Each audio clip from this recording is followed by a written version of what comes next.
ये डेमोक्रेसी तो third class है। हाँ, मैं आपके मुंह पे बोल रहा हूं। अरे जो 2 रोटी नहीं खा सकता कमाकर, वो गवर्नमेंट बना रहा है।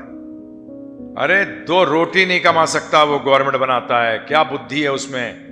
अरे मेरे को, मैं बचपन से, मेरे को कई बार पिताजी कहते थे, मैंने कहा 2 रोटी तो मैं वैसी कमा लूंगा, इतनी तो मेहनत कर सकता हूं और कमाना जानता हूं, कमा लूंगा 2 रोटी, रोड पे खड़े होकर सैंडविच बना के बेच लूंगा, तब पैसे आ जाएंगे। 2 वक्त की रोटी तो कमा ही सकता हूं। डेमोक्रेसी को हमारे शास्त्रों में नकारा गया है, क्योंकि डेमोक्रेसी, प्रभु जी, आप ना तो जिसको वोट दे रहे हो उसको जानते हो। अरे पति पत्नी को 40 साल साथ रह के नहीं समझ पाती, और पति पत्नी को नहीं समझ पाता, और आप सोचते हो 5 मिनट में जो बकवास करके जाता है उसमें आप समझ जाएंगे। मजाक मत करिए। हमारे शास्त्र कहते हैं राजा का रूल होना चाहिए। राजा वो है जिसको ट्रेनिंग दी जाती है। हम गुरु की बात करते हैं, कृष्ण भगवान स्वयं आदि गुरु, राम जी आदि गुरु, क्योंकि कृष्ण भगवान और राम में कोई भेद नहीं है, लीला का भेद है सिर्फ। इसके बारे में चर्चा करूंगा, तत्व क्या होता है और लीला क्या होती है। तत्व का कोई भेद नहीं है, लीला का भेद है। ये भी जब इस पृथ्वी पे आए तो इन्होंने क्या किया? गुरु धारण किया हमें सिखाने के लिए। इनको गुरु की जरूरत नहीं थी। हां जी, आपको बता दूं, जब दशरथ जी वशिष्ठ जी के पास राम जी को लेके आए पढ़ाने के लिए, गुरुकुल में डाला, तब वशिष्ठ जी ने कहा दशरथ जी को, क्या आप चले जाइए।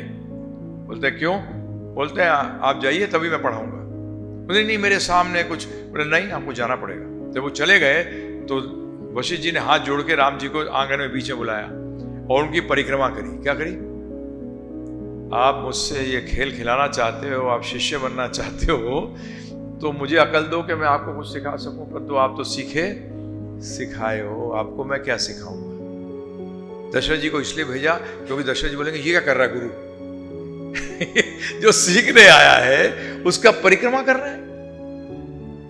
परंतु ये किस लिए किया? हमें सिखाने के लिए कि गुरु की आवश्यकता है। ऐसी कृष्ण भगवान संदीपानी मुनि के पास गए, 3 दिन में 64 कलाएं सीख गए, क्योंकि वो तो सीखी सिखाई थी, उन्होंने तो दुनिया को दी थी। परंतु फिर भी ये बताने के लिए कि गुरु होना चाहिए। तो इसलिए डेमोक्रेसी तो हमारे गुरु महाराज कहते थे, उसको अंग्रेजी में कहते हैं डीमन क्रेजी। ये असुर है जो पागल हो गए। अरे जिसको खुद भेद करना नहीं आता मेरे जीवन में क्या सही है क्या गलत है, वो क्या दूसरे व्यक्ति को बनाएगा।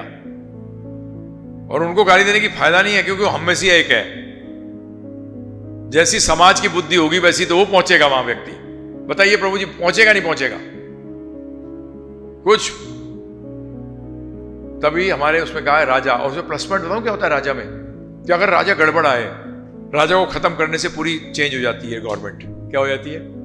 ये हुआ है, शास्त्रों में आया है ये, कि सिर्फ राजा को हटा दीजिए। अब यहां किस किस को हटाओगे? पता लगा सरपंच से लेके ऊपर तक कितनों को मारोगे? है प्रभु जी बताइए। ये बड़ा, ये आपको पता नहीं, ये कलयुग का खेल है। परंतु इसीलिए कोई प्रॉब्लम नहीं है, हम अपनी कोशिश करते रहेंगे, पतली गली से निकलेंगे जो हम कर सकते हैं। अपना जीवन तो मैंने बताया, दुख अपने हाथ में, सुख अपने हाथ में, सफलता अपने हाथ में, असफलता अपने हाथ में, ये बताया।